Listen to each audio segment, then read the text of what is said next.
Introducing the Bite Me Cannabis Club.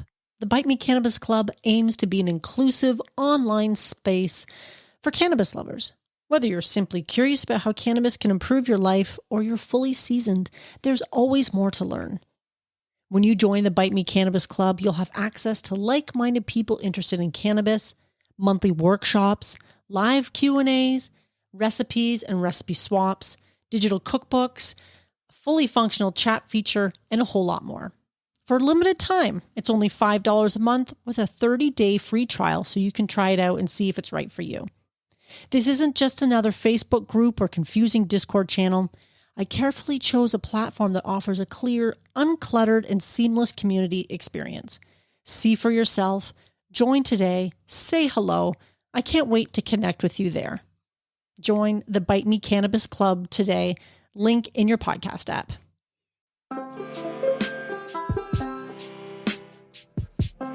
In this episode, we're going to explore frozen chocolate bananas to help you beat the heat. Welcome to Bite Me, the show about edibles where I help you take control of your high life.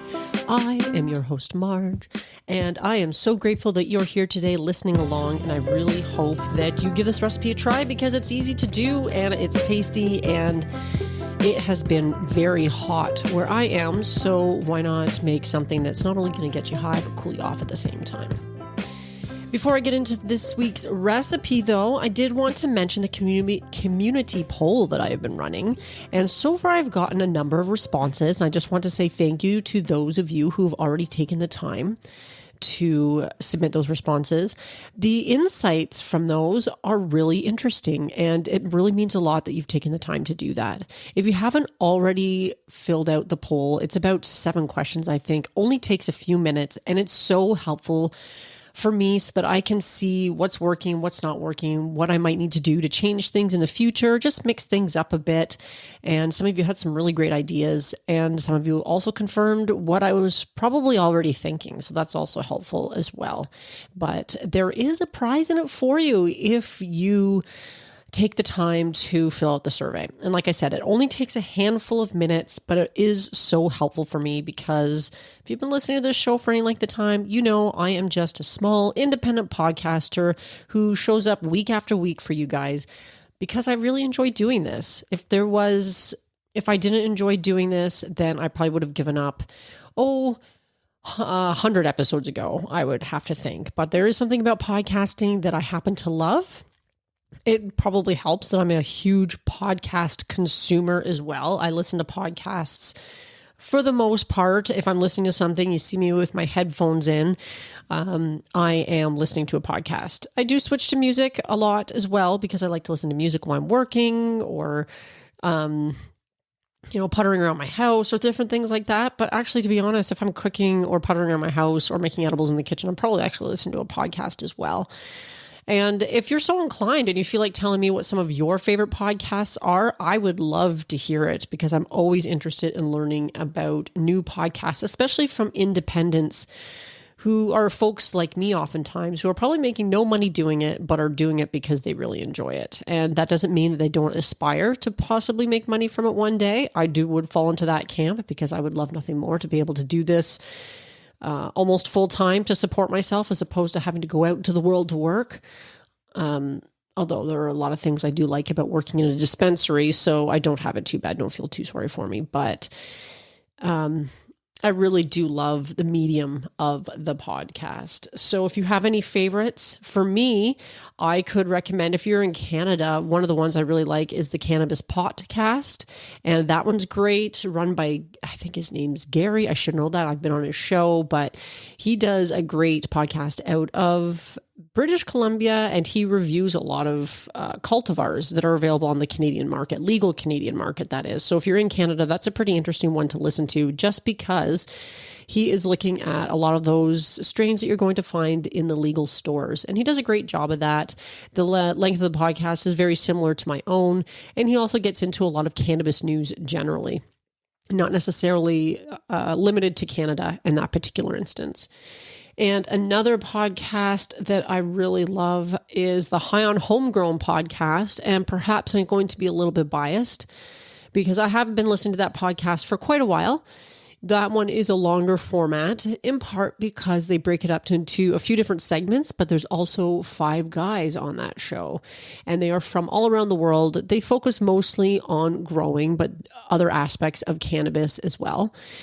And they're from the UK, Ireland, Canada, and the States. And I've been a guest on that show. And if you go back and listen to some of my spring episodes, I'll link to these in the show notes, but they were on my show as well when we talked about starting an outdoor grow for those of you who are looking to grow your own supply so you could use it for edibles or smoking or what have you. So they were on the show as well. Now, as I said, I am a little bit biased because if you haven't heard, I know some of you have heard because I've gotten a few emails from some fine folks out there who have acknowledged this fact that the High on Homegrown podcast is going from 5 members to 6 on their panel. And that 6th member is none other than me. That's right. Your girl Marge is going to be on the High on Homegrown podcast on a regular basis. How exciting is that? When they asked me, I was really flattered, of course, that they thought of me. But I feel like after interacting with them, I do have a grow diary on their forum, Percy's forum. And, I've talked to them a little bit, being on their show and having them on my show. Great, great group of guys that are so welcoming to new growers on their forum or people listening to their podcast. They really do have sort of an outlook on life that I feel like is similar to my own, but then they felt they needed perhaps a feminine touch on the podcast, and I'm hoping to provide that for them. And of course, our first episode that aired. Now I'm trying to think of when this will be released. This one isn't too far in advance because I was at the family vacation and I got a little bit behind on things. But in any case, the first episode on which I appeared as part of the panel was very recent, so will be already live when this episode comes out. But it went really well. The people who were in the live chat were super welcoming and great group of folks from all over the world. And if you have any interest in growing at all, it's a fantastic place to gain some knowledge, have questions answered, to see what other people are doing, because there's so many different ways you can do it. And sometimes growing can seem pretty intimidating, and they really break it down in a fashion that makes you feel like, yes, I can do this too. And I have some plants out in my backyard right now, and I started the soil for the pots quite a while, like maybe a month or two before the growing season started, based on the super soil recipe from one of the guys on their Percy's grow room forum, and it's been fantastic. I haven't really had to go out and buy any nutrients this year, and I did take down one autoflower plant already, just very recently, because it was ready to go. I didn't have to buy any nutrients. I didn't have to do anything, but there are a whole bunch of different ways to do it, and they have answers to your questions, and there are no dumb questions. So you can check that out. They stream their podcast episodes live every Sunday. If you're in Canada, or if you're in, I shouldn't say Canada, if you're in Eastern Standard Time, for me, that's 4:00. So it just depends on where you are in the world, when it's going to start. But they live stream it on YouTube, and there's a live chat that accompanies that live stream. So that's pretty interesting, because you can see people interacting with each other and interacting with the panel. And you can sometimes have questions answered in real time, depending on time and topic matter and what else is going on. But it's a great format. But if you don't have time or the inclination to tune in on Sundays, they come out afterwards, I believe, on the Tuesday following. So you can catch me there too. So I'm really excited about this new opportunity, and to further deepen my own knowledge about cannabis from the growing perspective. And I think it's going to be a lot of fun. So that's what's been going on for me. There was something else I was going to mention, but I can't remember. Oh, the family vacation. Thanks for asking. It was wonderful. Is there anything better than getting away for a few days with people you really care about, where you really have zero responsibilities? How often can you say that? And we just rented a cottage somewhere kind of far away, not too far, and just spent some time together as a family. And it was wonderful. And I will say, being the mother of 3 lovely, independent, strong, young adults is such a game changer. So for any of you parents out there who are struggling with whatever phase your child is going through, it gets better. It does get better.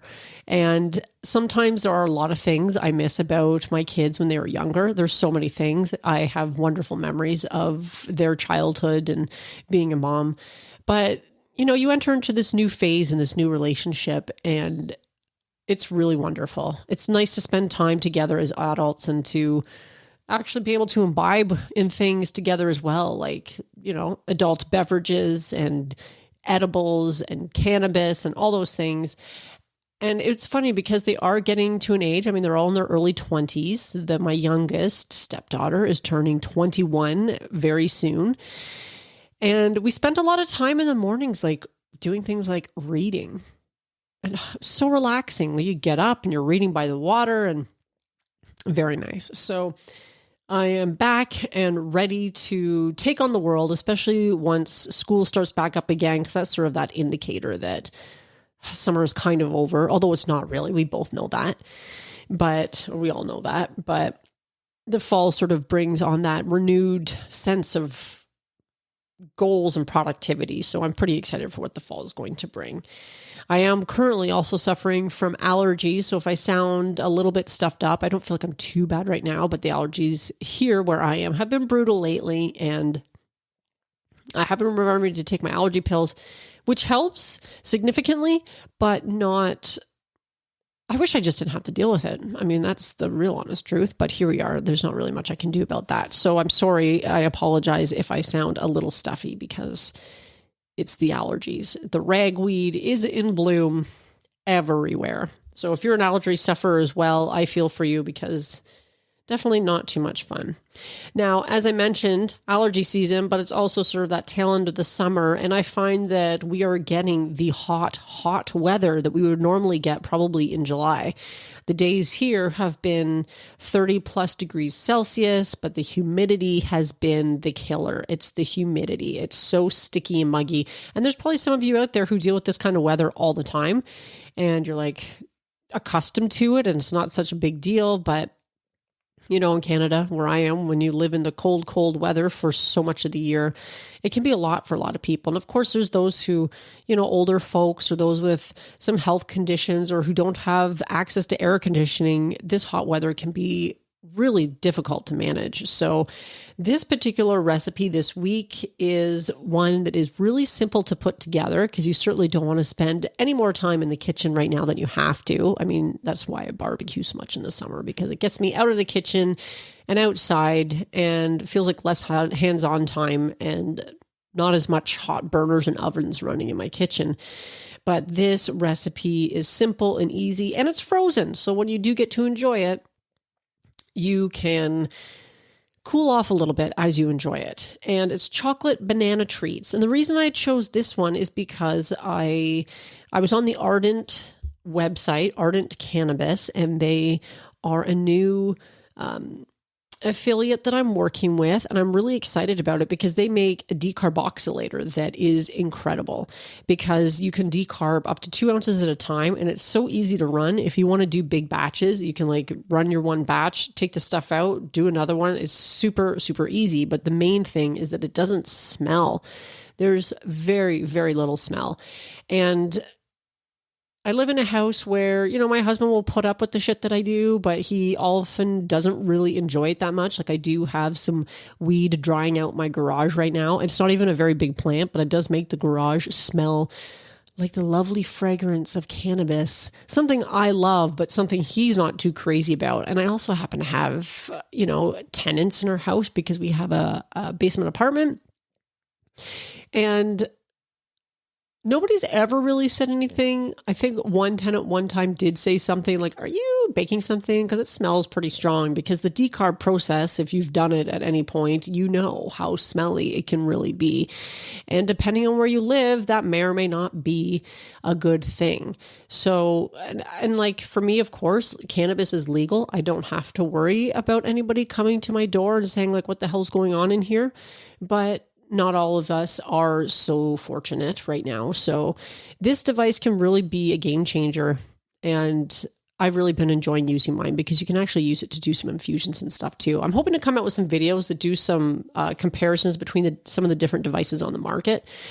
At least the two that I've been using mostly, and the sous vide as well. So stay tuned for that. I'm not sure when I'm going to get around to that, but something I am planning on doing, because I'm sure some of you might have questions about, like, how do you choose? How do you choose? That's always a question, because these devices, granted, aren't cheap. And I know if you're anything like me, you work hard for your money.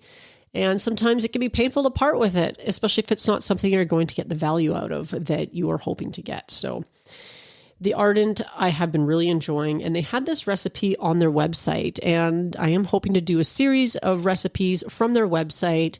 But don't fret, if you don't own one of these devices, you can still participate. These are all recipes that you can make with or without an Ardent device. So the chocolate banana treats are fantastic, and they're so easy. And you can easily make a bigger batch if you want. That's what the other thing. So the only thing you really need is a banana. If you're going to do a single batch, you could always do more batches, and then you just increase the number of bananas.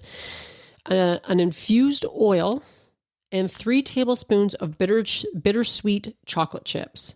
Now, there's the option of having things like coconut flakes or hemp hearts or cacao nibs for like an additional topping, but that's not necessary. So if you don't have them on hand, don't feel like you have to go out. Or maybe there's something else that you think you might like better. Because I just was thinking, what if you put something a little spicy on that chocolate?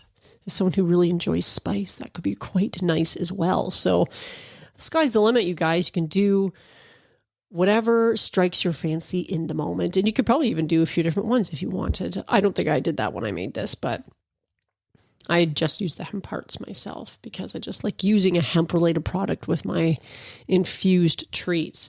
But what you're going to do first is you're going to get out your tray, just a baking tray, and you're going to line it with parchment paper or something to that effect to make cleanup super easy. And I really liked this tip that they gave on the article on the website, which was, be sure that tray fits in your freezer. And you know what? That is a wonderful little point to make note of, because I have done that before, where you get out something and it says, make your tray or whatever. And then you go to try and put it in your freezer and you're like, well, fuck, if there isn't no room inside this place. And then you're trying to scramble to do whatever, make room and move shit around, and it's a disaster. So yeah, if you just take 2 seconds to make sure that tray will fit inside your freezer, then you're all good. And then you're going to basically get a double broiler, and you're going to fill the bottom with water, have the bowl or the pot or whatever on the top, and turn it down to about medium heat. And you're going to melt your bittersweet chocolate chips with a little bit of that cannabis oil or infused oil that you're using. And it could be as you're melting it, you could use coconut oil, you could use butter, olive oil, MCT oil, any of those things would work for these purposes. You could even maybe melt a little bit of infused chocolate if you're looking for another way to increase your potency if you're looking for a way to increase potency, but I digress. You're going to melt that gently over medium heat. And while that's happening, you're going to cut the bananas up into 1-inch pieces. Once that's melted, I kind of left it in the pot. I removed it from the heat and removed the double part, I guess. And it does say to put the bananas in the bowl, but I think I dipped mine. I took a fork and just dipped it in and then put it on the tray with the parchment paper. And then I sprinkled on a little bit of my toppings from there. And that's pretty much it. You pop them in the freezer, let them freeze. I can take, an hour or two or something like that. You just come back later and then you can take them off the tray and put them in a freezer bag or a dish or whatever it is you want to put them in. You should keep them in the freezer or the fridge, because otherwise that chocolate is going to get gooey and melt on you. Way too hot out right now, even though I do have AC. We do generally turn our AC on to cut the humidity, but not necessarily make it freezing in here, because that drives me crazy. I have worked in many places where it's really hot outside, but you're inside shivering in a sweater, and I can't stand that kind of thing. But again, I digress. I'm feeling chatty today. What's the deal? I don't know. Anyway, yeah, you're just going to take them out and put them on in some kind of storage container or vessel or what have you. Definitely are not going to survive the heat. And that's it. You want to make an extra banana or two so you have extra in your freezer, because I love having edibles in my freezer so that, sometimes I make stuff. When I went to the cottage, I had caramels to bring. I had muffins in the freezer. I had other candies in the back of my fridge. I had a bunch of stuff that I was able to bring and share. But it's just nice to have things in the freezer, because then when you're like, you know what, I feel like this today, or I feel like that, then you have something within easy reach and you don't have to feel like you have to go and make something or what have you. So that was a great recipe, and they taste wonderful, of course. I mean, you could probably also experiment with different types of chocolate. I thought the bittersweet was quite nice, but maybe you could do a dark chocolate. You could do white. Oh God, the sky's the limit. The sky's the limit. Delicious, easy, pretty healthy too when you think about it. I mean, it's depending on the type of chocolate. If you want to make them like really healthy, just substitute maybe some even darker chocolate. But yeah, these are easy, healthy, simple, fast, and they get the job done. That teaspoon of infused oil as well. Like I said, if you're looking to increase potency, you could probably just increase a little bit of the oil that you're using.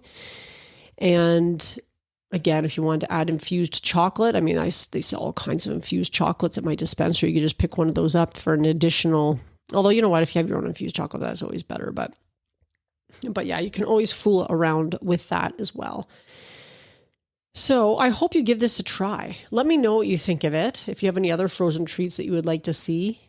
And if you have any favorite podcasts, because I would love to potentially take a listen or just share them with people, because I'm sure you're listening to this because you're like me and you enjoy listening to podcasts too. And there's so many wonderful podcasts out there by people who are small, independent podcasters, like I said, like myself, who aren't necessarily on the top charts on Spotify or Apple or what have you, because they're just not big enough. And yet they're creating really great content that is very share-worthy. So hit me up at bitemepodcast@fastmail.com or leave me a voice message.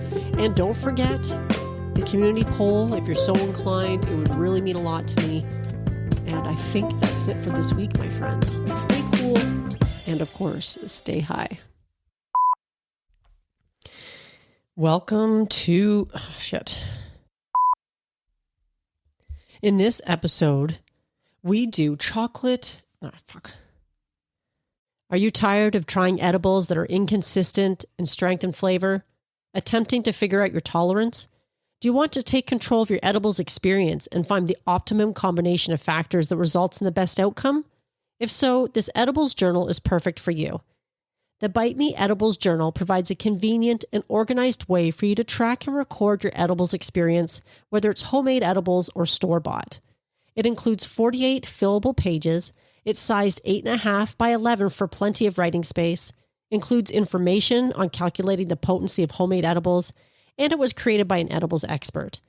Whether you're a seasoned edibles enthusiast or just starting out on your cannabis journey, the Bite Me Edibles Journal is an essential tool for anyone interested in enjoying their edibles to the fullest. Take control of your high life with this convenient and helpful resource. Add it to your Amazon cart today. Tap the link in the show notes.